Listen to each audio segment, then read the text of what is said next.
한 주간의 일상을 시작하는 1월 16일 월요일 새벽입니다.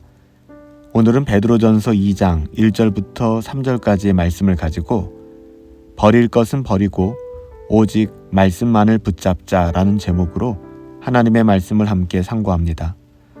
먼저 베드로전서 2장 1절부터 3절까지의 말씀이에요.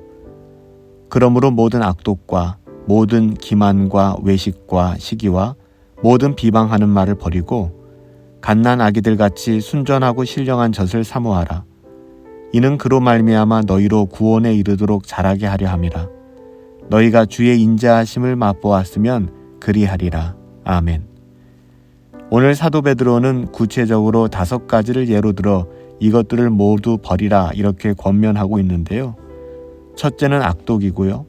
둘째는 기만이며 이어서 외식, 시기, 비방하는 말 모두 5가지를 언급하고 있어요.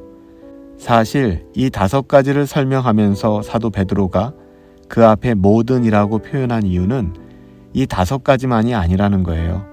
이와 유사한 온갖 종류의 모든 것들, 악한 것들, 이 모든 것들은 이걸 다 포함하고 있는 거예요.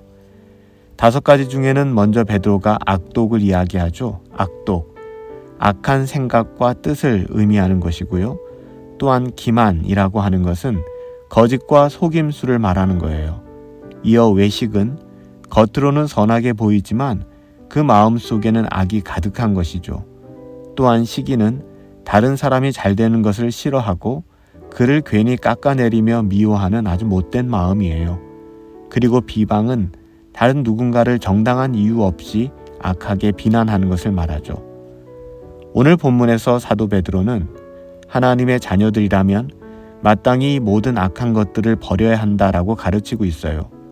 왜냐하면 이 모든 것들은 거듭나기 전 우리의 옛사람의 타락한 성품들이기 때문에 그래요.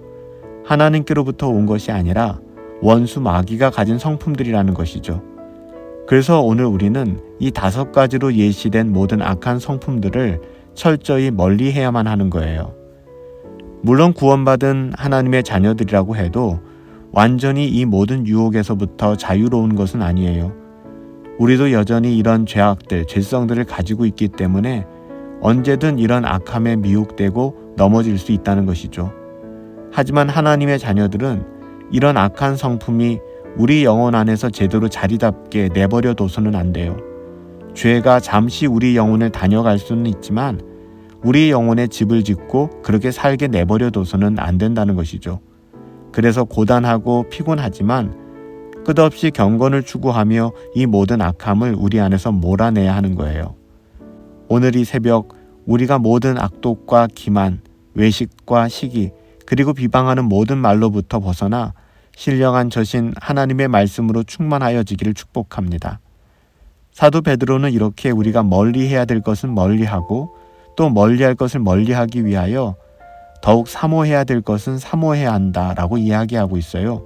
그러니까 우리가 궁극적으로 이 모든 악한 성향들을 이겨내기 위해서는 선하신 하나님의 말씀을 더욱 사모하고 붙들어야 한다는 이야기예요.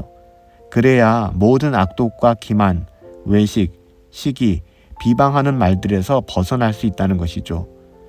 구원받은 하나님의 자녀들은 갓난아이같이 순전하고 신령한 젖을 사모하게 됩니다. 자연스럽게 갓난아이들은 엄마의 젖을 사모하잖아요. 갓난아이들이 엄마의 젖을 사모하는 것은 지극히 자연스러운 일이에요. 또한 아기들이 그렇게 엄마의 젖을 잘 먹게 될 때 건강하게 자랄 수 있게 되는 것이고요. 똑같아요. 이와 같이 구원받은 하나님의 자녀들은 하나님의 말씀을 사모하게 되죠. 이게 자연스러운 거예요. 오늘 본문에서 순전하고 신령한 젖이라는 원어는요, 거짓 없이 순수한 말씀의 젖이라는 뜻이에요. 그러니까 사도 베드로는 하나님의 말씀을 젖에 비유하고 있는 것이죠. 그러면서도 하나님의 말씀을 순수한 젖이다 라고 표현한 것은요, 의도적인 거예요. 온갖 이단 사설들, 인본주의적이거나 신비주의적인 말들, 그리고 은혜의 복음을 변질시킨 모든 사이비적 가르침과는 근본적으로 하나님의 말씀이 다르다. 하나님의 말씀의 순수함을 강조하고 있는 것이죠. 그래서 순전한 복음, 순수한 복음이라고 말하고 있는 거예요. 우리는 그러기에 성경의 바른 교훈을 늘 읽고 듣고 배우며 연구하고 묵상해야만 하는 거예요. 그렇다면 우리는 왜 하나님의 말씀을 사모함으로 상고하고 묵상하며 실천하며 살아가야 하는 것일까요? 우리가 하나님의 말씀을 사모해야 하는 이유는 다른 게 아니에요. 우리가 영적으로 더욱 성숙해지고 자라나기 위함이죠. 2절 말씀에 보니까 이렇게 말하고 있잖아요. 갓난 아기들 같이 순전하고 신령한 젖을 사모하라. 이는 그로 말미암아 너희로 구원에 이르도록 자라게 하려 함이라. 사도 바울 역시 에베소서에서 우리가 그리스도의 장성한 분량에 충만한 데까지 자라야 한다라고 말했죠. 히브리서 기자 역시 영적으로 어린아이와 장성한 자를 구별하였는데요. 이렇게 구별한 데에는 어린아이의 일은 버리고 장성한 믿음의 분량까지 자라야 한다는 뜻을 담고 있는 거예요. 우리는 오직 주 안에서 순수한 하나님의 말씀, 성경 말씀을 먹고 자라야만 합니다. 사도 바울은 디모데후서 3장 16절부터 17절에서 모든 성경은 하나님의 감동으로 된 것으로 교훈과 책망과 바르게 함과 의로 교육하기에 유익하니 이는 하나님의 사람으로 온전케 하며 모든 선한 일을 행하기에 온전케 하려 함이라 라고 말했어요.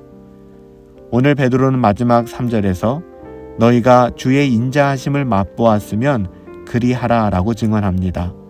여기서 주의 인자하심은 주 예수 그리스도의 구원의 은혜를 말하는 것이죠. 그 은혜 안에 들어와 있다면 그렇게 살아가게 될 것이다 라고 말씀하고 있는 거예요.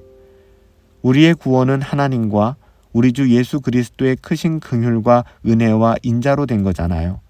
그러기에 우리는 옛사람에 속한 모든 악독과 모든 거짓, 외식과 시기와 모든 비방하는 말은 버리고 오직 갓난 아기들 같이 순수한 말씀의 젖을 사모해야만 한다는 것이죠.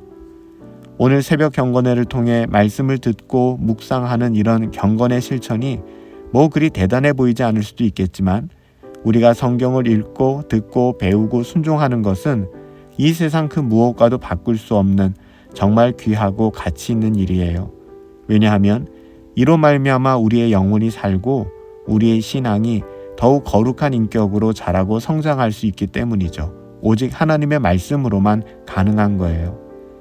사랑하는 성도 여러분, 언제든지 모든 악한 것들은 그 모양이라도 버리고 오직 하나님의 순전한 말씀을 사모하시며 그 말씀으로 자라가실 수 있게 되기를 예수님의 이름으로 축복합니다. 살아계신 아버지 하나님, 버릴 것은 버리고 오직 말씀만을 붙잡고 살아갈 수 있는 은혜를 허락하여 주시옵소서. 우리 안에 죄는 모양이라도 버리게 하시고 모든 악독과 모든 기만과 외식과 시기와 모든 비방하는 말들은 버리고 갓난 아기들 같이 순전하고 신령한 젖을 사모하며 그리 살아가게 하여 주시옵소서. 우리로 그 구원의 기쁨과 감격을 맛보게 하시고 우리의 삶의 모든 자리에서 하나님을 경외함으로 하나님을 바라며 하나님과 동행하는 삶 살아갈 수 있도록 은혜 내리어 주시옵소서. 감사하옵고 예수님의 이름으로 기도하옵나이다. 아멘. 우리의 삶 속에서 버릴 것은 버리고 오직 하나님의 말씀, 순전한 하나님의 말씀을 분별하여 꼭 붙잡고 살아갈 수 있었으면 좋겠어요. 이번 한 주간도 하나님의 말씀으로 시작하여 하나님의 말씀으로 마칠 수 있게 되기를 예수님의 이름으로 축복합니다.